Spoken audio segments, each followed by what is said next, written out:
నమస్తే, welcome to Raj news special drive news Srikanth.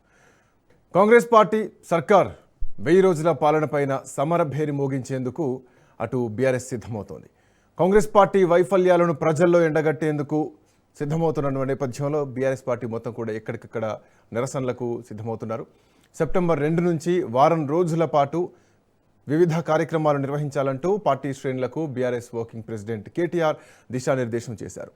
100 రోజుల్లోనే 6 గ్యారంటీలను అమలు చేస్తామన్నటువంటి రేవంత్ రెడ్డి సర్కార్ 1000 రోజులైనా కానీ ఇప్పటి వరకు నెరవేర్చడం లేదంటున్నారు. నిజానికి 2023 అసెంబ్లీ ఎన్నికల్లో హస్తం అనేక హామీలు ఇచ్చేది.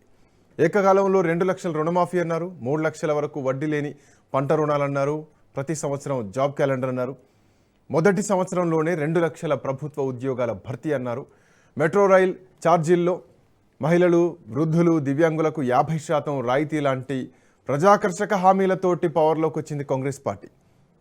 అధికారంలోకి వస్తే సీఎం క్యాంప్ ఆఫీస్లో ప్రజా దర్బార్ ప్రతిరోజు నిర్వహిస్తామన్నారు, ప్రజాపాలన అదే అన్నారు. నిరుపేద హిందూ మైనార్టీ ఆడబిడ్డలకు పెళ్లి కానుకగా 1,00,000 రూపాయలతో పాటు 10 గ్రాముల బంగారం ఇస్తామన్నారు, తులం బంగారం. ప్రభుత్వ ఆసుపత్రుల్ని ఆధునీకరించి మెరుగైన వైద్య సదుపాయం అందిస్తామన్నారు. ప్రభుత్వ ఉద్యోగులకు ఓపీఎస్ పద్ధతిని అమలు చేస్తామని చెప్పుకొచ్చారు. ఎన్నికలప్పుడు వరంగల్లో రైతు డిక్లరేషన్, ఆ తర్వాత చేవెళ్ళ యూత్ డిక్లరేషన్, సో రకరకాల హైదరాబాద్లో యూత్ డిక్లరేషన్, ఇట్లా చాలా డిక్లరేషన్లు ఇచ్చారు. కామారెడ్డిలో బీసీ డిక్లరేషన్ ఇచ్చారు. బట్ ఎన్నికలప్పుడు అరచేతిలో వైకుంఠం చూపించి అధికారంలోకి వచ్చిన తర్వాత హామీలను మర్చిపోయారా? 2.5 ఏళ్ళు పూర్తయింది, 1000 రోజుల పూర్తవుతోంది. సో రేవంత్ సర్కార్ పైన ప్రతిపక్షాలిక జంగ్ సైరన్ మోగించడానికి సిద్ధమవుతోందా? ఓవైపు జాబ్ క్యాలెండర్ ఇవ్వడానికి కానీ లేదంటే సంక్షేమ పథకాలు అమలు చేసేటువంటి పరిస్థితుల్లో ప్రభుత్వం లేదా? ఇప్పటికే కళ్యాణ్ లక్ష్మి, షాదీ ముబారక్ ఆగిపోయింది. సో దానిపైన కోర్టులో పిల్ కూడా పడింది. సో ప్రభుత్వం దానిపైన కౌంటర్ ఇవ్వాలి. సెప్టెంబర్ 9వ తారీఖు నాడు దానిపైన మళ్ళీ విచారణ జరగబోతోంది. సో మిగతా సంక్షేమ పథకాలు ఏంటి, 6 గ్యారెంటీల పథకాలు ఏంటి అన్నది కూడా ప్రస్తుతానికి ఒక క్వశ్చన్ మార్క్ నడుస్తోంది. బట్ ఏదైనా కానీ అధికార పక్షానికి కౌంటర్ ఇవ్వడానికి ప్రతిపక్షాలు సిద్ధమవుతున్నాయి. 420 హామీలు, 13 డిక్లరేషన్లు, 6 గ్యారెంటీల పేరుతో ప్రజల్ని కాంగ్రెస్ పార్టీ మోసం చేసిందంటూ హామీలపైన యుద్ధం చేయడానికి ప్రతిపక్ష బీఆర్ఎస్ పార్టీ సిద్ధమవుతోంది. 1000 రోజుల దగపైన సమరభేరి మోగిస్తామంటూ సిద్ధమవుతోంది. మాట్లాడదాం ఇదే అంశం పైన. చరణ్ కౌశిక్ గారు, కాంగ్రెస్ పార్టీ నాయకులు మనతో పాటు ఉన్నారు. తో పాటు గౌతమ్ ప్రసాద్ గారు కూడా జాయిన్ కాబోతున్నారు మరి కాసేపట్లో. కౌశిక్ గారు నమస్తే. నమస్తే. సో విఫలమైంది 100 రోజుల్లో అమలు చేస్తామన్నటువంటి 6 గ్యారెంటీలు 1000 రోజులైనా కానీ అమలుకు నోచుకోవట్లేదు. తో పాటు ఖజానా పరిస్థితి బాగాలేదు. అసలు జాబ్ గ్యారెంటీలు ఇస్తా ఉన్నారు, జాబ్ గ్యారెంటీలు ఇచ్చేటువంటి పరిస్థితి లేదు, నోటిఫికేషన్లు వేసేటువంటి పరిస్థితి లేదు, మహిళలకు పెన్షన్లు ఇచ్చేటువంటి పరిస్థితి లేదు. ఎక్కడ వేసిన గొంగడు అక్కడే ఉన్నట్టుంది. దీనికి తోడు పార్టీలో అంతర్మదనం, అంతర్గత యుద్ధాలు.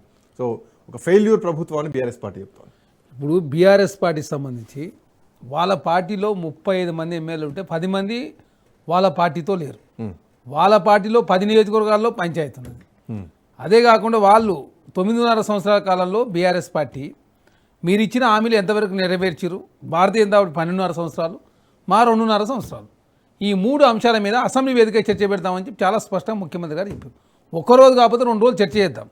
మీరు ఇచ్చిన డబుల్ బెడ్రూమ్లు ఏంది, మేము ఇచ్చిన ఇందిరామీన్లు ఏంది, మీరు చేసిన రుణమాఫీ ఏంది, మీరు వడ్డీ మాత్రం మాఫీ చేసి అసలు మాఫీ చేయనేది, మేము 21,000 కోట్ల రూపాయలు ఎట్లా రుణమాఫీ చేసినాం, 500 రూపాయలు బోనస్ ఇస్తా ఉన్నాం, అదే కాకుండా తరగనే ప్రసక్తి లేకుండా 45 గంటల అకౌంట్లో పైసలు ఎట్టేస్తా ఉన్నాం, మొదటి తారీఖు జీతాలు ఎట్లా ఇస్తా ఉన్నాం, ప్రమాద బీమా, అవుట్సోర్సింగ్, కాంట్రాక్ట్, రెగ్యులర్ ఎంప్లాయీస్కి ఎట్లా ఇస్తా ఉన్నాం, డిఎల్ కావచ్చు, కారుణ్య నియామకాలు కావచ్చు, సింగరేణి, విద్యుత్ సంస్థలు, ఆర్టీసీని ప్రైవేట్కి పరం చేసే ప్రయత్నం మీరు చేస్తే ఏ విధంగా ప్రభుత్వం మెరుగు చేసుకునే ప్రయత్నం చేస్తూ ఉన్నాం. తెలంగాణ రాష్ట్రంలో సన్న బియ్యం కావచ్చు, తెలంగాణ రాష్ట్రం వైట్ రేషన్ కార్డులు కావచ్చు, యంగ్ ఇండియా ఇంటిగ్రేటెడ్ స్కూల్స్ 105 కావచ్చు, skill university, sports university, doctor Manmohan Singh earth science university, వీరనారి సాగర యూనివర్సిటీ, ఎడ్యుకేషన్ కమిషన్, రైతు కమిషన్, తర్వాత పాలిటెక్నిక్ కళాశాల అప్గ్రేడ్ చేస్తారు, ఐటీఐ ప్లేస్లో అడ్వాన్స్ ట్రైనింగ్ ఇన్స్టిట్యూట్ తీసుకొస్తారు. ఇవన్నీ కూడా 1 కాదు 2 కాదు.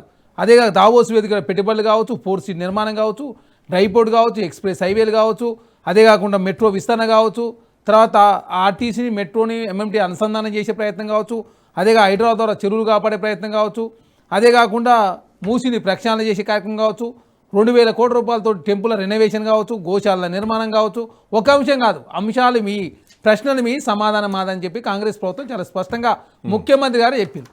ప్రతిపక్ష నాయకుడు అసెంబ్లీ రాడు, ప్రజా సమస్యలు పడుచుకోడు, వాళ్ళట ఏది నెరవేర్చిరట. మేము 416 హామీ ఇస్తే 200 హామీలు నెరవేర్చినాం. మాకు దమ్ము ధైర్యం ఉంది కాబట్టి ముఖ్యమంత్రి గారు ఈ రోజు కూడా ప్రెస్ మీట్ సమావేశం 4 గంటలకు ఏర్పాటు చేసిండు. మా పార్టీలో ఏదో చిన్న ఏదో జరిగితే దాని ఏదో మీ పార్టీలో కలవకుండా కవిత గారు కనీసం నోటీస్ చేయకుండా సస్పెండ్ చేశారు. మీ పార్టీలో విజయశాంతి గారు గదే చేశారు, డి శ్రీనివాస్ గారు చేశారు, రవీంద్ర నాయక్ గారిని, తర్వాత రెహమాన్ గారిని, ఏ చంద్రశేఖర్ గారిని, ఒకరు కాదు ఇద్దరు కాదు, మీ కాడ 20-30 మంది శాంతాడంత లిస్ట్ ఉంది. ఈటల రాజేందర్ గారిని ఒక్కరు కాదు ఇద్దరు కాదు, మీకు నోటీస్ ఇవ్వకుండా సస్పెండ్ చేసిన చరిత్ర మీది. ప్రగతి భవన్లో ఎవరికి ప్రవేశం లేదు. కాంగ్రెస్ ప్రభుత్వం వచ్చిన తర్వాత పూలే ప్రజాభవన్ నామకరణం చేసుకొని ప్రతి మంగళవారం శుక్రవారం ప్రజాభవన్ జరుగుతుంది. మొన్న సావిత్రిబాయి పూలే, అదేవిధంగా జ్యోతిరావు పూలే విగ్రహాలు ఏర్పాటు చేసుకున్నారు. మీరు ఇన్ని చేసినాం అని చెప్తున్నారు. మీరు అన్నటువంటి 4th సిటీకి ఇంతవరకు దానికి సంబంధించినటువంటి రూపురేఖలు పూర్తి స్థాయిలో లేవు. మీరు అన్నట్టు స్కిల్ యూనివర్సిటీ సంబంధించినటువంటి పూర్తి స్థాయిలో లేదు. అండ్ ఎడ్యుకేషన్ వ్యవస్థ సరిగ్గా లేదు. ఇప్పటికి రియంబర్స్మెంట్ లేదంటూ ఇప్పటికే బీజేపీ ఇక్కడ చాలా ఫీజులకు సంబంధించి బీజేపీ ఈరోజు ఉదయం నుంచి కూడా ధర్నా చేస్తున్నారు. సో ఎక్కడ యూనివర్సిటీలకు 1000 కోట్లు ఇస్తామని చెప్పేసి మీరు ఇచ్చినటువంటి జీవోలకు ఇంతవరకు అతిగతి లేదు. సో వాటికి సంబంధించినటువంటి క్వశ్చన్ మార్క్స్ అట్లనే ఉన్నాయి. తో పాటు దావోస్ పెట్టుబడులు అని చెప్పేసి మీరు అన్నారు. పెట్టుబడులు ఎన్ని వచ్చినాయి, ఎన్ని గ్రౌండ్ అయినాయి, దీనికి సంబంధించినటువంటి ఇప్పటికీ ఒక్క లెక్క కూడా పూర్తి స్థాయిలో లేదు. మరోవైపు మీరు అన్నారు అసెంబ్లీ వేదికగా చర్చకు సిద్ధం అని చెప్పేసి. అదే కాళేశ్వరం ప్రాజెక్టు మీద అసెంబ్లీ వేదికగా సిద్ధం అని చెప్పేసి బీఆర్ఎస్ పార్టీ అంటే దాన్ని మీరు అసెంబ్లీలో అనుమతించకపోను, ప్రతిపక్షాలకు కనీసం వాయిస్ ఇచ్చేటువంటి తీసుకునేటువంటి పరిస్థితి కూడా ఆడ లేదు అసెంబ్లీలో.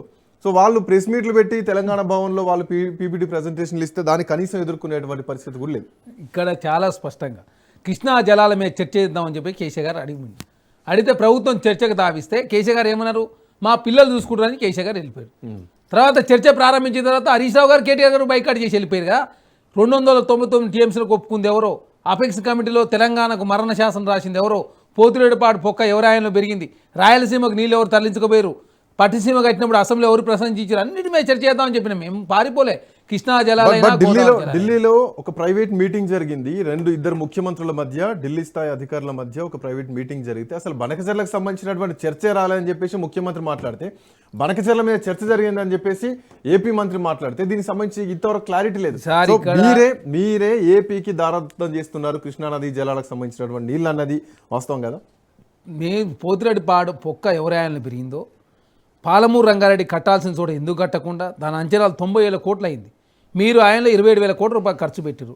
కలవూర్తి ఎత్తిపోతల పథకానికి సంబంధించి జస్ట్ మోటార్ మాత్రం ఆన్ చేశారు. కాళేశ్వరానికి 90,000 కోట్ల రూపాయలు ఖర్చు పెట్టారు. మీ ఆయనలో మొత్తం ఇరిగేషన్ ప్రాజెక్టులు 180,000 కోట్ల రూపాయలు ఖర్చు పెట్టారు. తుమ్మిడేటి దగ్గర కట్టాల్సిన ప్రాజెక్ట్ని అదేగా మేడిగడ్డ అన్నారు సుందిల పేరు షిఫ్ట్ చేస్తే అంచనాలు పెరిగిన 38,000 కోట్లలో అప్పటికే 11,000 కోట్ల రూపాయలు ఖర్చు పెట్టారు. 26,000 కోట్ల రూపాయలు ఖర్చు పెడితే ఆ ప్రాజెక్టు పూర్తయ్యేది. అది సర్వనాశనం అయిపోయింది. పాలమూరు రంగారెడ్డికి సంబంధించి జూరాల దగ్గర ప్రారంభించాల్సిన పథకాన్ని, అదేవిధంగా ఆ స్కీమ్ని పాలమూరు రంగారెడ్డి పథకం పేరు మీద అంచనాలు మార్చి ప్లేసులు మారడంతో తెలంగాణకు మరణశాసనం రాసింది మీరు. మేము వచ్చిన ఎస్ఎల్జీబీసీ కావచ్చు, డిండి కావచ్చు, నకలగండి కావచ్చు, నారాయణఖేడ్ కొడంగల్ ప్రాజెక్టు సంబంధించి కావచ్చు, హైదరాబాద్ తాగునీటి అవసరాల కోసం phase 2 phase 3 తీసుకొచ్చే ప్రయత్నం కావచ్చు. అప్పటికే హైదరాబాద్ 3 ఫేజ్లో వాటర్. ఇదే కాళేశ్వరం ప్రాజెక్ట్ సంబంధించి central water and power research CWPRS ఏం చెప్తోందంటే ఈ బ్యారేజ్లు ప్రాజెక్టులకు సంబంధించి తప్పుడు ప్రచారాలు చేస్తున్నారు, వీటికి సంబంధించి వెంటనే పంపులు ఆన్ చేయడానికి అవకాశం ఉందని చెప్పేసి సెంట్రల్ బోర్డు చెప్తోంది. బట్ ఇంతకాలం కాళేశ్వరం ప్రాజెక్టు విషయంలో ఒక నెగిటివ్ దుష్ప్రచారం చేస్తుంది కాంగ్రెస్ పార్టీ అని బీఆర్ఎస్ చేస్తున్నటువంటి క్లెయిమ్. ఎక్కడికైతే అదే సంస్థ చెప్పింది. ప్రాజెక్టు 2019లో ప్రారంభమైతే ప్రారంభమైన వారం రోజులకే బుడగలు ప్రారంభమైనాయి. బుడగలు ప్రారంభమైంది చెప్పేసి అదే సంస్థ చెప్పింది, మేము చెప్పింది కాదు. అదే సంస్థ చెప్పింది. కట్టాల్సిన చోట కట్టలేదు. దాంతో నేషనల్ డ్యామ్ సేఫ్టీ అథారిటీ వాళ్ళు ఏం చెప్పారు, నాణ్యత ప్రమాణాలు పాటించలేదు, తర్వాత డిజైన్ లోపం ఉన్నది, అదే కాకుండా రకరకాల ప్రాబ్లమ్స్ ఏమున్నాయి చాలా స్పష్టంగా మేము అధికారం రాకముందే NDSA రిపోర్ట్ ఇచ్చింది. మహాదేవ్ పోలీస్ స్టేషన్లో కేసు అయింది. తర్వాత ప్రజాధనం వృధా అయింది. కాళేశ్వరం NDSA రిపోర్టు మేడిగడ్డ పిల్లర్లు ఇమ్మీడియట్ రిపేర్ చేయాలని చెప్పేసి కూడా మెన్షన్ చేసింది. సో దీనికి సంబంధించి మీకు ఎందుకు సంవత్సరం బట్టి దానికి 40,000 కోట్లు ఆల్రెడీ తర్వాత ఉత్తమ్ కుమార్ రెడ్డి ప్రెస్ మీట్లో చెప్పాల్సి వచ్చింది. ఇక్కడ మేము వచ్చిన తర్వాత 10,000 కోట్ల రూపాయలు కరెంటు బిల్లు కట్టినాం. 30,000 కోట్ల రూపాయలు సంబంధించిన అప్పులు వడ్డీ ఇన్స్టాల్మెంట్ చెల్లించినాం. 11% నుంచి 7.5% తక్కువ చేసుకున్నాం. అదే కాక తెలంగాణ రాష్ట్రానికి సంబంధించి అక్కడ నీళ్లు నిల్వ చేస్తే ఖమ్మంలో 44 గ్రామాలు కొట్టకపోతాయని చెప్పి NDSA రిపోర్టు, విజిలెన్స్ కమిషన్, జోష్ కమిషన్ రిపోర్టు మీద వాళ్ళ హైకోర్టు బోర్డు, హైకోర్టులో స్టే ఇచ్చుడు, CBIకి రాసినాం. నిండు సభ 65 మంది కాంగ్రెస్ పార్టీ శాసనసభ్యులు మొత్తం తీర్మానం చేసి పంపించారు. ఏమని, అంతరాష్ట్ర వ్యవహారాలు ముడిపడి ఉన్నది, అదే కాకుండా వ్యాప్కోన్ లాంటి సంస్థలు కేంద్ర ప్రభుత్వ రంగ సంస్థలు ఉన్నాయి కాబట్టి దీన్ని సిబిఐ లాంటి సంస్థ దేశం లేదు కాబట్టి సిబిఐకి ఇస్తే 45 గంటల కేసు బుక్ చేస్తున్న భారతీయ జనతా పార్టీ అతిగతి లేదు 7 నెలలు. ప్రభుత్వంలో అవినీతి జరుగుతుందని ప్రతిపక్షాలు చెప్పాల్సిన అవసరం లేదు. మీ సొంత పార్టీ ఎమ్మెల్యేలే మైకులు పట్టుకొని ప్రజాక్షేత్రంలో చెప్తున్నారు. లక్షల కోట్లు సంపాదించే లక్షల కోట్లు అవినీతి చేస్తూనే ఉన్నారు. పేదోడికి 5 లక్షలు ఇచ్చే కాడ వాళ్ళ బడ్జెట్ పెంచుతున్నారు, వాళ్ళకి దక్కుతలేదని చెప్పి. సో లక్షల కోట్లు ఎవరు సంపాదిస్తున్నారు, ఎవరు ఎదుగుతున్నారు కాంగ్రెస్ పార్టీ ప్రభుత్వంలో? లేదు వాళ్ళ ఎమ్మెల్యేలు అనేది ఏంటంటే మా పనులు కావట్లేవు, మంత్రులు ఉన్న నియోజకవర్గాల పనులు అవుతుందని చెప్పి మాట్లాడారు. అవినీతి గురించి మాట్లాడలే హెచ్ఎండిఏ పరిధిలో. ఒక్క నిమిషం. గౌతమ్ ప్రసాద్ గారు నమస్తే, గుడ్ ఆఫ్టర్నూన్. నమస్తే. ఒక సమరభేరికి బీఆర్ఎస్ సిద్ధమవుతోంది. సో 1000 రోజుల పరిపాలనను పూర్తి చేసుకొని ప్రభుత్వమే సమరభేరి బాకీ కార్డులతోటి ముందుకు పోతున్నారు. సో గతంలో కాంగ్రెస్ పార్టీ కూడా ఇట్లాంటి కార్డులను తీసుకొచ్చింది. ఇప్పుడు మళ్ళీ బీఆర్ఎస్ పార్టీ 1000 రోజుల్ని ఉద్దేశించి, రైతులను ఉద్దేశించి, మహిళలను ఉద్దేశించి, విద్యార్థులను ఉద్దేశించి 1000 రోజుల ప్రభుత్వ వైఫల్యాన్ని ఎండగడుతున్నారు. బట్ చరణ్ కౌశిక్ గారు అంటున్నారు ప్రజాపాలనే మాది. సో బీఆర్ఎస్ పార్టీ ఎన్ని చేసింది, మేము ఎన్ని చేసిందో అవసరమైతే అసెంబ్లీలో చర్చకు రాండి సిద్ధమా అని అంటున్నారు, సవాల్ విసురుతున్నారు. శ్రీకాంత్ గారు, మేము ఎప్పుడు సవాల్కు సిద్ధంగానే ఉన్నాము. వాళ్లే ఆ సవాళ్ళను స్వీకరించకుండా, అదేవిధంగా ఆ చెప్పిన ప్లేస్లని రాకుండా పారిపోయే సంస్కృతి కాంగ్రెస్ పార్టీ నాయకులది. వాళ్ళు ఎప్పుడు ఏ సవాలు విసిరినా దాన్ని స్వీకరించి అదే వాళ్ళు చెప్పిన ప్లేస్ లో సిద్ధంగా ఉంచిన సందర్భం, ఉన్న సందర్భము గతంలో మనం చూసిందే. అదేవిధంగా ఈ 1000 రోజుల పరిపాలన ఈ కాంగ్రెస్ పార్టీ ఎంత దరిద్రంగా పరిపాలిస్తుందని చెప్పేసి అనేది ఒక్క బీఆర్ఎస్ పార్టీ చెప్తున్న విషయమే కాదు. గ్రామీణ ప్రాంతంలో కావచ్చు, పట్టణ ప్రాంతంలో కావచ్చు, ప్రజల దగ్గరికి పోతే కాంగ్రెస్ పార్టీ ఎంత దరిద్రంగా పరిపాలన చేస్తుందని చెప్పేసి ప్రజలు మాట్లాడుకుంటున్నారు. ఎవరి దగ్గరికి వెళ్ళి మైక్ పెట్టినా, ఎవరి దగ్గర నుంచి మాట్లాడినా, వాళ్ళు ఎవరికి వెళ్ళి మాట్లాడుతున్నా, అదేవిధంగా వాళ్ళ ఎమ్మెల్యేలు స్వయంగా ఈసారి మేము గెలవలేమని చెప్పేసి మాట్లాడుతున్నారు కదా. ఇప్పుడు ఎమ్మెల్యే వివేక్ గారు ఏం మాట్లాడినారు మొన్న వాళ్ళ నియోజకవర్గంలో? ఈసారి మేము గెలవడానికి అవకాశం లేదు, మా ప్రభుత్వం రాదు, మేము ఏ రకంగా మీకు హామీ ఇవ్వగలుగుతాం అని చెప్పేసి ఆయనే కదా నిన్నగాక మొన్న విద్యార్థులతో మాట్లాడింది. అదేవిధంగా ఎన్ఎం శ్రీనివాస్ రెడ్డి మాట్లాడింది ఏంటి, అదేవిధంగా మిగతా ఎమ్మెల్యేలు రాజగోపాల్ రెడ్డి గారు మాట్లాడుతుంది ఏంటి, కొండా సురేఖ గారు మాట్లాడుతున్నది వాళ్ళ అవినీతి, అక్రమాలు, దారుణాలు, అక్రమ దందాలు, అదేవిధంగా కమిషన్ల కోసం కొట్లాటలు, ఆ కొట్లాటల్లో భాగంగా ఒకరి మీద ఒకరు బురద చల్లుకోవడము, ఆ బురద చల్లుకొని ఆ ప్రజా పాలన అని చెప్పేసి ప్రజల మీద దగా పాలన చేసి ప్రజలకు ఎటువంటి హామీల్ని నెరవేర్చకుండా, ఈ నెరవేర్చని కారణంగా వాళ్ళు ఎట్లయినా నెక్స్ట్ గవర్నమెంట్కి వచ్చే పరిస్థితే లేదు. కాబట్టి ఉన్న దాంట్లో ఉన్నప్పుడే, దీపం ఉన్నప్పుడే ఇల్లు చక్కబెట్టుకుందామన్న తందంగా ఇష్టం ఉన్నట్టు దోపిడీ చేస్తున్నారు. ఇప్పుడు 2500 రూపాయల పెన్షన్ కావచ్చు, అదేవిధంగా మహిళలకు ఇస్తానన్న 2500 పెన్షన్ కావచ్చు, అదేవిధంగా 4000 రూపాయలు ఇస్తానన్న పెన్షన్ కావచ్చు, 15,000 రూపాయలు ఇస్తానన్న బీమా కావచ్చు, అదేవిధంగా రైతు రుణమాఫీ కావచ్చు, ఇట్లా 22A పేరుతో ఒక అతిపెద్ద దోపిడీకి దారితీసిన సందర్భం ఈరోజు పల్లె పట్టణం అని తేడా లేకుండా అదేవిధంగా వీధిన మాట్లాడుకుంటున్న పరిస్థితి లేదా? ఎంతమంది ఆందోళన చెందుతున్నారు, ఎంతమంది ఆక్రందనకు గురవుతున్నారు, ఎంతమంది ఈ మా భూములు, మా ఆస్తులు పోయే పరిస్థితి అని చెప్పేసి మాట్లాడుతున్న పరిస్థితి లేదా? నిన్నగాక మొన్న ఈఎస్హెచ్ తీసుకొచ్చినామని చెప్పేసి ప్రభుత్వ ఉద్యోగులకు తీసుకొచ్చినామా, నగదు రహిత వైద్యాన్ని చేపడుతున్నామని చెప్పేసి అంటే అదే ఉద్యోగులు ఇప్పుడు అసలు ఎటువంటి నగదు రహిత పథకం అమలు కావట్లేదు, మాకు వైద్యం అందట్లేదు అని చెప్పేసి మాట్లాడుతున్న పరిస్థితి లేదా? ఈ రకంగా మీరు ఏ విధంగా తీసుకోండి, రైతు బంధువులు మూడు సార్లు ఎగ్గొట్టిన పరిస్థితి లేదా? ఏ క్షణంలో ఏది మాట్లాడినా తక్కువ దొరికే పరిస్థితి మనకు కనబడతా ఉంది. గతంలో ఎటువంటి అభివృద్ధి పనులు చేయలేదు, అదేవిధంగా డబ్బులు దాచుకోవడానికే విదేశాలకు పోయిందని చెప్పేసి ఇదే ప్రతిపక్షంలో ఉన్న ఈ ముఖ్యమంత్రి రేవంత్ రెడ్డి గారు మాట్లాడిన సందర్భము, అదే ముఖ్యమంత్రికి ఈరోజు అమెరికా వీసాను రద్దు పోకుండా ఆపిది కేంద్ర ప్రభుత్వం. ఇది తెలంగాణ రాష్ట్ర ప్రజలకే అత్యంత దారుణంగా అవమానించడం, అవహేళన చేయడం లాంటి పరిస్థితి. అందుకే ఇది ఎవరు కల్పించరు? ముఖ్యమంత్రి రేవంత్ రెడ్డి గారు కల్పించరు. ఇక్కడ సంపాదించిన డబ్బుతోని, మూటలతోని మా దగ్గరికి వస్తున్నారు, ఈ మూటలు చెల్లవు, వాళ్ళ మాటలు చెల్లవు, ఇక్కడ నుంచి ఎల్లగొట్టండి అని చెప్పేసి కేంద్రానికి చెప్తే కేంద్రం ఇమీడియట్ గా ఈ రోజు వాళ్ళ మీద యాక్షన్ తీసుకున్న పరిస్థితి, లండన్ వరకే పరిమితం చేసి అమెరికాకు పోనీయకుండా ఉన్న పరిస్థితి మీరు చూస్తున్నారు. ఇట్లా ఎన్ని చెప్పుకుంటూ పోవాలి? ఈ 1000 రోజులలో ఏ ఒక్క హామీని బీసీలకు ఇస్తున్న హామీలు కావచ్చు, ఎస్సీలకు ఇస్తున్న హామీలు కావచ్చు, లేకపోతే పరిపాలనలో తీసుకొస్తున్న మార్పులు కావచ్చు, ధరణి తీసేసి భూభారతి తీసుకొచ్చిన తర్వాత ఇప్పుడు 20A పేరుతో ఎన్ని భూములు, కొన్ని వందల ఎకరాలు, కొన్ని వేల ఎకరాలు ఆక్రమణకు గురైన పరిస్థితి లేదా? ఎవరు సమాధానం చెప్తారు? ఎవరు ఈ రకమైన దరిద్రమైన పరిపాలన ఎప్పుడైనా ఎక్కడైనా కని విని ఎరిగిన ఇంత ఒక నిమిషం. గౌతమ్ ప్రసాద్ గారు అడుగుదాం. మళ్ళీ మేము అన్ని రకాల పనులు చేస్తున్నామని చెప్పేసి మాట్లాడుతూ అన్ని ప్రజలకు అందిస్తున్నామని ఒక్క నిమిషం. గౌతమ్ ప్రసాద్ గారు మాట్లాడుతూ 1 సెకండ్. చరణ్ కౌశిక్ గారు అస్తవ్యస్తంగా ఉంది, ప్రజాపాలన తీసుకొచ్చారు. అసలు కనీసం గతంలో ప్రజాభవన్లో కొన్ని కార్యక్రమాలు చేసేది, మన ప్రజలు వచ్చి కలిసేది. ఇప్పుడు ఆ పరిస్థితి కూడా లేదు. ముఖ్యమంత్రితో నేరుగా మాట్లాడే సంభాషణ ఉంది అన్నది ఇప్పుడు అది కూడా లేనటువంటి పరిస్థితి కనిపిస్తుంది. తో పాటు మీరు ఇచ్చిన దానిలో, మీరు చేసినటువంటి హామీలో బీసీ రిజర్వేషన్లు మొదలు ప్రతిదీ అడ్డంకులే ఉన్నాయి. ప్రతి దాంట్లో వైఫల్యాలే కనిపిస్తున్నాయి. విద్యార్థులకు ఇస్తా అన్నటువంటి నిరుద్యోగ భృతి మరి వాళ్ళు ఇచ్చారని చెప్పేసి మీరు క్వశ్చన్ చేయొచ్చు. వాళ్ళు ఇవ్వలేదు కాబట్టి వాళ్ళ ప్రభుత్వాన్ని పక్కన పెడితే ఈరోజు మీ ప్రభుత్వం వచ్చింది. ఇల్లు లేని వాళ్ళకి ఇంటి స్థలం అన్నారు. ఇంటి స్థలం ఎంతవరకు వచ్చింది కన్ఫర్మేషన్ లేదు. ఈ 5 లక్షల విషయంలో కూడా చాలా కొర్రీలు అని చెప్పేసి రాజగోపాల్ రెడ్డి చేస్తున్నటువంటి కామెంట్. విద్యార్థులకు విద్యా సహాయం ఏమైంది, యువతకు ఉద్యోగం ఏమైపోయింది, ఉపాధి అవకాశాల మీద హామీలు ఇచ్చారు, వాటి పరిస్థితి ఏమైపోయింది, ఇంకా చాలా ఉన్నాయి. ఇప్పుడు రైతులకు 15,000 రూపాయలు అని చెప్పి మీ మేనిఫెస్టోలో మీరు తీసుకొచ్చారు. 15,000 కాస్త 12,000 తీసుకొచ్చారు. అది కూడా 3 పెండింగ్లో ఉన్నాయి.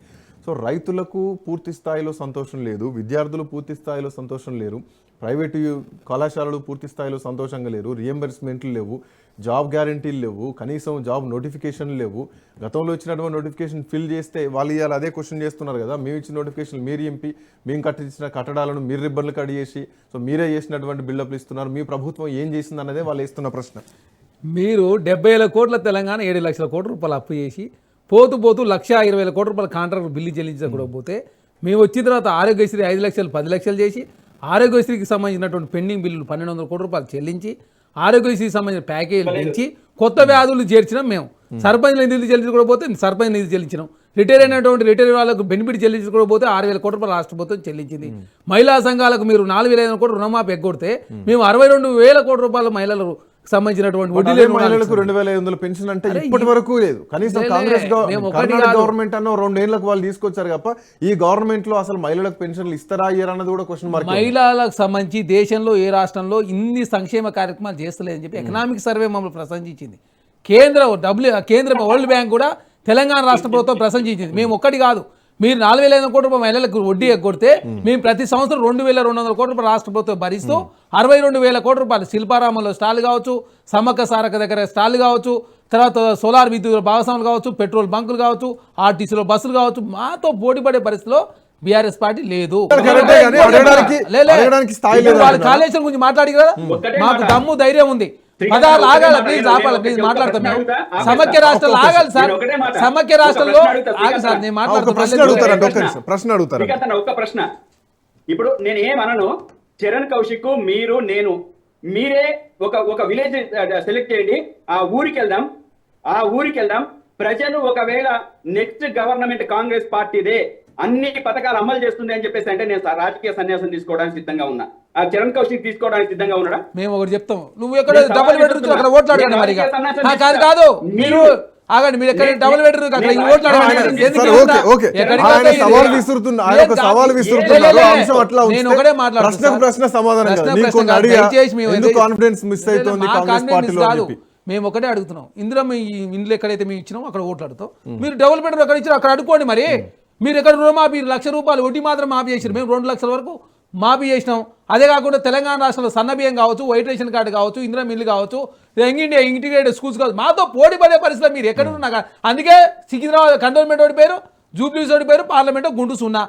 ఏదో తాత్కాలికంగా కాంగ్రెస్ పార్టీ జరిగితే ఏమన్నా కాంగ్రెస్ ప్రభుత్వం కూలిపోతా? దేశంలోనే కాంగ్రెస్ పార్టీ వస్తున్నప్పుడు రాష్ట్రంలో కాంగ్రెస్ పార్టీ అదే బీఆర్ఎస్ పార్టీ మున్సిపల్ ఎన్నికల్లో సెకండ్ లీడ్ లోకి వచ్చింది. కాంగ్రెస్ పార్టీని దరిదాపు 24% వస్తే 90% 24% వస్తే పెరిగినట్ట తగ్గినట్ట? అదే బీఆర్ఎస్ పార్టీ అధికారంలో అది 2014 పరిస్థితి కాదు. దయచేసి ఇక్కడ మీకు కనిపించాక 2018 తర్వాత బీఆర్ఎస్ పార్టీకి వచ్చినది వేరు, 2014లో పరిస్థితి వేరు. 2014లో వాళ్ళు 2014లో పరిస్థితి ఒకసారి చెక్ చేసుకోండి. కాంగ్రెస్ పార్టీకి 40% మున్సిపాలిటీ కావచ్చు, సర్పంచ్ ఎలక్షన్లు. 2018 తర్వాత మొత్తం పార్టీలని మింగేసిన తర్వాత పరిస్థితి వేరు, తర్వాత పరిస్థితి వేరు, బిఫోర్ పరిస్థితి వేరు. కాబట్టి కాంగ్రెస్ పార్టీగా రెండోసారి అధికారులకు వచ్చిన తర్వాత పరిస్థితి వేరుగా ఉంటుంది.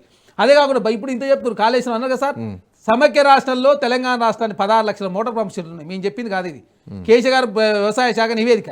తెలంగాణ రాష్ట్రం వచ్చిన తర్వాత 30 లక్షల మోటార్ పంప్ సెట్లు పెరిగినాయి. 14 లక్షలు పెరిగిన తర్వాత 50 లక్షల నుంచి కోటి ఎకరాలు అయితే ఓ మా కాళేశ్వరం ఇది ఉంటుంది. రైతులు ఏమన్నా వింటున్నారు. అర్థం ఉందా అంటే నాకు అర్థం కాదు. తెలంగాణ చర్చ ప్రతి పెడదాం. మూలలో ఉన్న మేము రైతులు మారిపోతే వింటున్నారు. మీరు దయచేసి మీరు తెలంగాణ రాష్ట్రాన్ని దివాలా తీపిచ్చి తెలంగాణ రాష్ట్రాన్ని ఆగం చేసి ఏ లక్ష్యాల కోసం తెలంగాణ తెచ్చుకున్నామో ఆ లక్ష్యాలు నెరవేరలేదు. తెలంగాణ రాష్ట్రం ఆగాలి please. ఒకవేళ తెలంగాణ రాష్ట్రం దివాలా తీస్తుందని మీరు అంటున్నారు, అప్పులు పెరిగినాయని మీరు అంటున్నారు, అప్పులకి ఈ రోజు మేము మిత్తిలు కట్టడానికే సరిపోతుంది, అందువల్ల ఖజానా ఖాళీ అవుతుంది. మరి ఏంది? ఇది మీరు చెప్పారు. మేము తెచ్చిన అప్పు దేనికి కానీ సార్? రైతులు సుఖంగా ఎందుకు లేనప్పుడు లేదు? అప్పులు చేయాల్సి కాదు, వస్తుంది. రైతులు రైతు ఎందుకు భరోసా సుఖంగా లేరంటున్నా రైతు నేను. భరోసా కాదండి, ఉందా? నాకు అర్థం కాదు. యూరియా సమయానికి యూరియాకి అందుతుందా? ఏమైంది ఈ రోజు? మీరు ఏమన్నారు యాప్ తెచ్చినప్పుడు మొత్తం వ్యతిరేక ఇవాళ యూరియా లైన్లు ఉన్నాయండి. దేశాన్ని తెలంగాణ మోడల్ తీసుకొని కేంద్ర ప్రభుత్వం ఇంప్లిమెంట్ చేస్తుందండి. అది తెలంగాణ రాష్ట్రంలో కాంగ్రెస్ లో తీసుకొచ్చిన మార్పే కదా. అదేవిధంగా మీరు ఎన్ని ఇచ్చిన రేషన్ కార్డులు ఎన్ని ఇచ్చారు, మేము ఎన్ని ఇచ్చారో చర్చ పెడతాం. మీరు ఇచ్చిన రుణమాఫీ, మేము చేసిన రుణమాఫీ, మీ ఉద్యోగాలు మా ఉద్యోగాలు, మీరు చేసిన అప్పులు మేము చేసిన అప్పులు, మీరు కట్టిన ప్రాజెక్టులు అన్ని మేము చర్చ పెడతామండి. మేము పారిపోతలేము. ఎందుకంటే నాకు తెలంగాణ రాష్ట్రం మసిబూసి మారడికాయ చేసి ఆగాలి. మీరు అవినీతి చేశారు కాబట్టి మీ అకౌంట్లో 1500 కోట్లు ఉన్నాయి, మీ ఢిల్లీలో ఆఫీసులు ఉన్నాయి, మీ అందరి ఫామ్ హోల్ వచ్చినాయి. కాంగ్రెస్ పార్టీలో గౌరీ ఫామ్ హోల్ చెప్పండి. ఎందుకంటే వాళ్ళ హయాంలో సంక్షేమ పథకాలు నడిస్తే మీ హయాంకి వచ్చేసరికి ఆగాల్సిన పరిస్థితి ఎందుకు వస్తుంది? సార్, ఇచ్చిన హామీలు నెరవేర్చలేనటువంటి పరిస్థితుల్లో 7 లక్షల కోట్ల కనీసం రూపాయలు ఇయ్యలేని చెప్పుకునేటువంటి పరిస్థితి కూడా లేదు కదా. 7 లక్షల కోట్ల రూపాయలు అప్పు చేసి 1,20,000 కోట్ల రూపాయలు కాంట్రాక్ట్ బిల్లు చెల్లించుకోపోయింది ఎవరు? మీరే కదా, మేము కాదు కదా. మేము నిండు సభలో అసెంబ్లీలో అదేవిధంగా ఏంది పేపర్ రిలీజ్ చేసినాం. అప్పుల మీద కావచ్చు, తెలంగాణ రాష్ట్రం బాకీల మీద కావచ్చు, నెలకు 6,300 కోట్ల రూపాయలు అప్పు ఇన్స్టాల్మెంట్ చెల్లిస్తున్నాం చాలా స్పష్టంగా ప్రకటించినాం. మేము పారిపోతలేం. మేము పారిపోయడం కాదు, ప్రతిపక్ష దమ్ము లేక అసెంబ్లీ రాకుండా మీరు జీతం తీసుకొని మీరు పారిపోవట్లేదు. కృష్ణా జలాల మీద చర్చ పెట్టండి సార్, గోదావరి జలాల మీద చర్చ పెడదామని చెప్పినాం. పెట్టుబడులు పెట్టడానికి సంస్థలు కంపెనీలు భయపడుతున్నాయి అన్నది ఇక్కడ మేము అదే చెప్తున్నాం సార్. అన్ని 22A లక్షల ఎకరాలు కోట్ల ఎకరాలు పోతే పెట్టుబడులు ఎక్కడి నుంచి వస్తాయి? సార్ దయచేసి మీరు అదే వస్తాయి. చెప్తా ఉన్నా సార్. ఇప్పుడు ఫిర్జావులో 20 పోయింది అంటే మీరు 90 లక్షలు తీసుకురు కాబట్టి మీరు అవినీతి పాల్పడ్డారా? మీరు చెప్పండి మరి. అంటే ఏమన్నా ఇంకోటి, తెలంగాణ రాష్ట్రంలో కాంగ్రెస్ ప్రభుత్వం రియల్ ఎస్టేట్ లేదు. మరి రియల్ ఎస్టేట్ ఆనాడు ఇసుక ముక్క 600 కోట్లు ఉండి ఇలా 12 కోట్లని. మరి మీరు అవినీతి పాల్పడ్డా? ఏంది ఈ దుర్మార్గం? అంటే బీఆర్ఎస్ పార్టీ చేస్తే కరెక్ట్, కాంగ్రెస్ పార్టీ చేసి తప్ప ఇచ్చినారు. మాది ప్రజాప్రభుత్వంలో స్వేచ్ఛ ఉంది కాబట్టి మీ మీడియా మీద ఆంక్షలు పెట్టలేదు, సోషల్ మీద ఆంక్షలు పెట్టలేదు. మీరు సోషల్ మీడియా నమ్ముకోనండి. బీఆర్ఎస్ పార్టీ ఏడుంది? వాళ్ళ కమిటీలు లేవు, వాళ్ళ జనాల్లో లేదు. వాళ్ళ పార్టీ ఉన్నది సోషల్ మీడియాలో. కాంగ్రెస్ ప్రభుత్వం ఉంది ప్రజలలో కాబట్టి ఏ ఎలక్షన్లు వచ్చినా కాంగ్రెస్ పార్టీ గెలుస్తుంది. ఇట్లాంటివి వస్తుంటే పోతున్నాయి. ఏమైందండి ఒకరోజు ఏమన్నా ఇదేమన్నా కాంగ్రెస్ పార్టీ కొత్తనా పాతనా? ఈ దేశంలో 60 సంవత్సరాలు కాంగ్రెస్ అధికారులు ఉంటే మా అకౌంట్లో 900 కోట్లు ఉన్నాయి. మీరు 9.5 సంవత్సరాలు నిండలేరు. తెలంగాణ రాష్ట్రంలో జాతీయ స్థాయి కాంగ్రెస్ పార్టీ అకౌంట్లో 900 కోట్లు ఉంటే మీ అకౌంట్లో 1500 కోట్లు ఉన్నాయి. సంవత్సరానికి 100 కోట్ల రూపాయలు స్ట్రైట్ అవే ఇంట్రెస్ట్ వస్తుంటే మొత్తం టీ న్యూస్, నమస్తే తెలంగాణ, తెలుగు స్ట్రైబ్ మీడియా మీద ఖర్చు పెట్టినందుకు మాత్రం 10 ఓట్లు వేస్తారా ఏంది? మీ పని అయిపోయింది. దేశంలో భారతీయ జనతా పార్టీ పని అయిపోయింది. వాళ్ళని తెలంగాణ కదా. వాళ్ళ పని 10 సంవత్సరాలకి అయిపోతే కాంగ్రెస్ పార్టీ పరిస్థితి కేవలం సగం సార్ దయచేసి 1000 రోజుల్లో కనీసం సంక్షేమ పథకాలు పూర్తి స్థాయిలో నెరవేర్చలేదు. పోనీ మిగతా చేస్తారంటే ఈ కోర్టు కేసులతోటి, షాదీ ముబారక్లతోటి అవి కూడా ఇచ్చేటువంటి పరిస్థితి లేదు. ఉద్యోగాలకు అసలు కనీసం నోటిఫికేషన్లు ఇస్తారా అయ్యారా క్లారిటీ లేదు. ఎక్కడికక్కడ విద్యాశాఖ ముఖ్యమంత్రి దగ్గరే ఉంటుంది, హోంశాఖ ముఖ్యమంత్రి దగ్గరే ఉంటుంది. లా అండ్ ఆర్డర్ ఇష్యూస్ వస్తున్నాయి, క్రైమ్ రేట్స్ పెరుగుతున్నాయి, ఈ ఆరోపణలు వస్తూనే ఉన్నాయి కదా. ఇవన్నీ మీరు తెలంగాణ డ్రగ్స్ మయం, గంజాయి మయం చేసి మీ ఇంట్లో దావత్ అయితే గంజాయి తీసుకున్న వాళ్ళు దొరుకుతున్నారు. మీ పైలట్ రోహిత్ రెడ్డి గారు మొన్న మోయినాబాద్ పాములు దుర్మార్గాలు చేసింది మీరేగా, మేము కాదు కదా. ఇవన్నీ సరిదిద్దే గ్రామీణ స్థాయికి చేరిందండి. డ్రగ్స్, గంజాయి డ్రగ్స్ గ్రామీణ స్థాయికి చేరింది ఎవరి వల్ల? మీ వల్లనే కదా.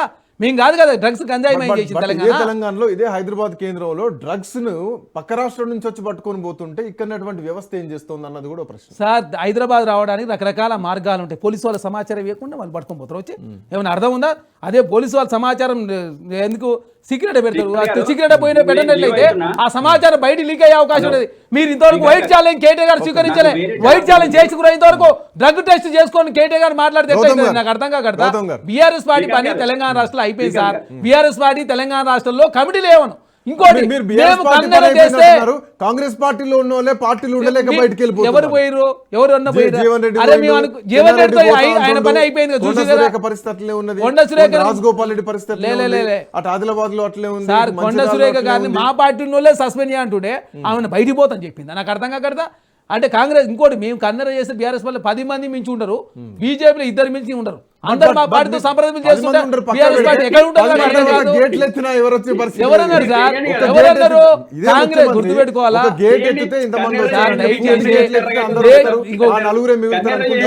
మీ పార్టీలోనే మిగిలే పరిస్థితి లేదు కదా. ఎవరన్నారు సార్? ఇప్పుడు బీఆర్ఎస్ పార్టీ పోతే ఎవరన్నా రెడీ కూడా బీఆర్ఎస్ పార్టీ? నాకు అర్థం కాదు. మీరు ప్రజాస్వామ్యయుతంగా పరిపాలన పరిపాలించలేదనే బీఆర్ఎస్ పార్టీ ఎమ్మెల్యేలు బయట ఉంటున్నారు.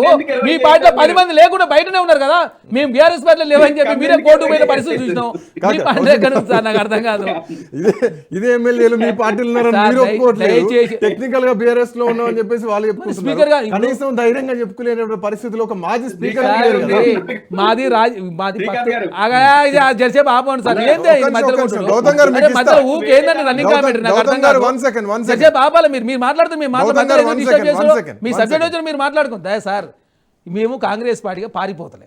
మీరు ఆయనలో 13 పేపర్లు లీక్ అయితే దుర్మార్గం పాల్పడి గ్రూప్ 1 నిర్వహించిన పరిస్థితులు మీరుండి రుణమాఫీ వడ్డీ మాత్రం మాఫీ చేసి అసలు మాఫీ చేయకుండా 7 లక్షలు డెవలప్మెంట్ ఇస్తాను 70,000 ఇచ్చి 14 లక్షలు ఓడుగులు పంచకుండా దళితులకు 3 ఎకరాలు ఇవ్వకుండా దళిత బంధు ఇవ్వకుండా అది నిరుద్యోగ వృద్ధి ఇవ్వకుండా మహిళల రుణమాఫీ చేయకుండా యాదవ్ 2 విడత గొర్రె లేకుండా మీరు రాజేగా అకారణంగా క్యాబినెట్ తొలగించి ఎందుకు తొలగిందో తెలియదు 12% మైనార్టీ రిజర్వేషన్ ఇవ్వకుండా ఎస్టీలకు 10% ఇచ్చి 2% ఎగ్గొట్టి మీరు బీఆర్ఎస్ పార్టీలు మాట్లాడి నవ్వుకుంటూ సార్ 70,000 కోట్ల తెలంగాణ 7 లక్షల కోట్ల పోయింది. తెలంగాణ ఏ విధంగా దివాలు తీసినా అన్ని తెలంగాణ సమాజానికి అర్థమైంది. కాంగ్రెస్ ప్రభుత్వంలో సరే తిట్టుకుంటారా కొట్టుకుంటారా ఏదైనా కూడా కాంగ్రెస్ ప్రభుత్వంలో ప్రజలు మేలు జరుగుతుంది కాబట్టి ఏ ఎలక్షన్లు వచ్చా కాంగ్రెస్ పార్టీకి ఆదరిస్తా చరణ్ ఉన్నారు. కౌశిక్ గారు, మీరు బీఆర్ఎస్ పార్టీ పని అయిపోయింది, ఇంకోసారి రాదు, జీవితం రాదు, భూస్థాపితం అయిపోయింది అన్నటువంటి మాటలు మీరు అంటున్నారు. బట్ అదే జగిత్యాల సభ బీఆర్ఎస్ పార్టీ ఉంది ప్రజల్లో అనడానికి ఒక భారీ ఏ బలమైన సభ. సభలకి ఏముంది అది సార్? నిదర్శనం కాదా? సభలు ఎన్ని సభలు పెట్టాలి? చాలా కేసీఆర్ గారు పెట్టినప్పటి నుంచి 2004, 9, 14, 19, 24 ఎన్ని సభ మస్తు సభలు. మరి బీఆర్ఎస్ పార్టీ 2005లో 5 ఎంపీలు, 9లో 2, 14లో 11 మంది, 19లో 9. ఈరోజు గుండుసుండి ఎందుకై సార్ తీసుకున్న నిర్ణయాలు బట్టి అదే కల్వకుంట్ల కవిత గారు చెప్తుంది కదా, అమరజ్యోతి నుంచి అభ్యంతర వరకు, సెక్రటరీ నుంచి సీతారామరాయుడు వరకు, పాలమూరు రంగా నుంచి ప్రగతి వరకు, కలెక్టర్ నుంచి కాళేశ్వరం మొత్తం అవినీతి పాల్పది కల్వకుంట్ల కుటుంబం అని చెప్పేసి ఆమె ఎమ్మెల్సీ ఎంపీ కేసీఆర్ గారు కూతురు చెప్తుంది. మరి ఆ ప్రశ్న సమాధానం చెప్పరు మీరు. అంటే బీఆర్ఎస్ పార్టీ సచివులు సరే, తెలంగాణ రాష్ట్రం మేలు చేసిన వాళ్ళ సమాధానం అవసరం లేదు. మరి ఆమె మాట్లాడినటువంటి మాటల మీద మీరెందుకు ఎంక్వైరీ చేస్తలేరు? మీరెందుకు దాని మీద విచారం సార్ చేస్తారు? కాంగ్రెస్ స్కామ్ జరిగింది, కాళేశ్వరంలో స్కామ్ జరిగిందని దాని మీద ఎంక్వైరీ చేసినాం కదా. చేయించండి. ఒక్క పేపర్ లీక్ జరగలేదు కాంగ్రెస్ ప్రభుత్వంలో. మీ ఆయనలో 13 పేపర్ లీక్ అయితే ప్రవళిక అమ్మాయి చనిపోతే లవ్ ఎఫైర్ అని చెప్పి కేటీ గారు అవమానపరిచే విధంగా మాట్లాడాడు. ఇదే మహాలక్ష్మి పథకాన్ని సంబంధించి కానిస్టేబుల్ ఉద్యోగాలకు సంబంధించి ఏజ్ పెంచినట్టే పెంచారు, టైం డ్యూరేషన్ పెంచారు. ఇప్పుడు నోటిఫికేషన్ ఇచ్చే టైంకు మళ్ళీ పాత జీవోని అమలు చేస్తే వాళ్ళందరూ ఏజ్ బార్ అయిపోతున్నారు. ఏజీ పెంచమని చెప్తే ఏజీ పెంచింది రాష్ట్ర ప్రభుత్వం. అవును, అరే మా గడువు వచ్చి ఏజ్ పెంచి కనీసం ఆ జీవో పీరియడ్ లో కూడా మీరు నోటిఫికేషన్ ఇవ్వకపోతే ఆటోమేటిక్ గా జీవో రద్దు అరే అయిపోతుంది. అట్లా ఉండదు సార్. దానికి సంబంధించినట్టు లీగల్గా ఈ కాంప్లికేటెడ్ కాకుండా భవిష్యత్తులో ఏ విధంగా ముందు పోయి, ఎందుకంటే గతంలో బీఆర్ఎస్ ప్రభుత్వం ఆయన ఉద్యోగాలు ఇవ్వద్దని లక్ష్యంతో నోటిఫికేషన్ వేసినట్టు వేసేవాళ్ళు, తర్వాత కోర్టు కేసులు ఇప్పించేవాళ్ళు. కాంగ్రెస్ ప్రభుత్వం వచ్చి కోర్టు కేసు క్లియర్ చేసి ఎగ్జామ్స్ పెట్టి DSC group 1, group 2, group 3, group 4 తర్వాత టీచర్ల ప్రమోషన్లు, ట్రాన్స్ఫర్లు 11,000 టీచర్ ఉద్యోగాలు ఇచ్చి తెలంగాణ రాష్ట్రం ఒక పేపర్ లీక్ జరగకుండా తెలంగాణ రాష్ట్రంలో కాంగ్రెస్ ప్రభుత్వం ఉద్యోగం. అదే జాబ్ క్యాలెండర్ సంబంధించి కూడా నిరుద్యోగులు కొంతమంది జాబ్ క్యాలెండర్ పెట్టమంటారు, మిగతా వాళ్ళు జాబ్ క్యాలెండర్ వద్దని చెప్పి వ్యతిరేకిస్తున్నారు. మాత్రమే దాన్ని పక్క పెట్టిన పరిస్థితి. ఎందుకు? దానిలో విభేదాలు ఉన్నాయి కాబట్టి అనవసరంగా విద్యార్థుల మధ్య గందరగోళం క్రియేట్ కావద్దనే జాబ్ క్యాలెండర్ సంబంధించిన అంశాన్ని పక్క పెట్టిరు తప్ప తెలంగాణ రాష్ట్రంలో మేము మంచిగా చెడుని చెడుగా చేసేది చేస్తామని చెప్తున్నాం, చేయని చెప్తున్నాం. ఇంత డెమోక్రటిక్గా కాంగ్రెస్ పార్టీ ముందుకు పోతాట. ఇక బీఆర్ఎస్ పార్టీ అంటే ప్రజలంతా కావాలంటున్నారా? కేసీఆర్ గారు మొత్తం తెలంగాణ ఉద్ధరించినట్ట తెలుగు తల్లి ఫ్లేవర్ మార్చలేదు మీరు. మీ ఆయన ఐటీఆర్ ప్రాజెక్ట్ పోయింది, తెలంగాణ విభజన హామీలు నెరవేరలేదు. మీరు ఎన్ని ఒక లక్ష్మీనరసింహస్వామి టెంపుల్ తప్ప మీరు వచ్చేది 20 టెంపుల్ రెనోవేషన్ జరుగుతా ఉన్నాం, గోశాల నిర్మాణం జరుగుతుంది. అటు బీజేపీలకు ఇటు బీఆర్ఎస్ పార్టీలకు కాంగ్రెస్ ప్రభుత్వం చేస్తున్న అభివృద్ధి చూసి ఊరలేక విమర్శ చేస్తే తెలంగాణ రాష్ట్రంలో బీఆర్ఎస్ పార్టీ కోరుకుంటారా? ప్రజా నిర్ణయం ఫైనల్. మీరు అన్నారు బీఆర్ఎస్ పార్టీ పూర్తిగా భూస్థాపితం అయిపోతుందని చెప్పేసి. బట్ అదే బీఆర్ఎస్ పార్టీ రేపు పొద్దున మేము ప్రజల్లో ఉన్నాం, ప్రజా బలం ఏందో మేము చూపిస్తామని మాట్లాడుతున్నారు. సెప్టెంబర్ 2 నుంచి కాంగ్రెస్ పార్టీ 1000 రోజుల దగా పైన సమరభేరి మోగిస్తామని చెప్పేసి బీఆర్ఎస్ చేస్తోంది. 420 హామీలు కానీ, డిక్లరేషన్లు కానీ, 6 గ్యారెంటీలు కానీ, 13 డిక్లరేషన్లు కానీ, వీటి మీద యుద్ధం ప్రకటిస్తున్నా ఉన్నారు. సో ఇప్పటికే అంతర్గతంగా కాంగ్రెస్ పార్టీలో మదనం జరుగుతోంది. పార్టీ మారినటువంటి ఎమ్మెల్యేలు బయటకు వచ్చి ఎందుకన్నా మారినామా అన్నటువంటి భావనలో మాట్లాడుతున్నారు. సో మరోవైపు అంతర్గతంగా కాంగ్రెస్ పార్టీలో కుమ్ములాటలు నడుస్తున్నాయి. దీనికి సంబంధించి ఏం క్లారిటీ ఇవ్వబోతున్నారు? ఈ 1000 రోజుల పాలన తర్వాత ప్రభుత్వం ఎట్లా ముందుకెళ్ళబోతోంది చూడాలి, ఏం జరగబోతుంది. మొత్తానికి ప్రతిపక్షం అయితే బలంగా ముందుకెళ్లే ప్రయత్నం చేస్తోంది. That's all for now. Next updates continue అయితే కీప్ వాచింగ్ రాజ్ న్యూస్.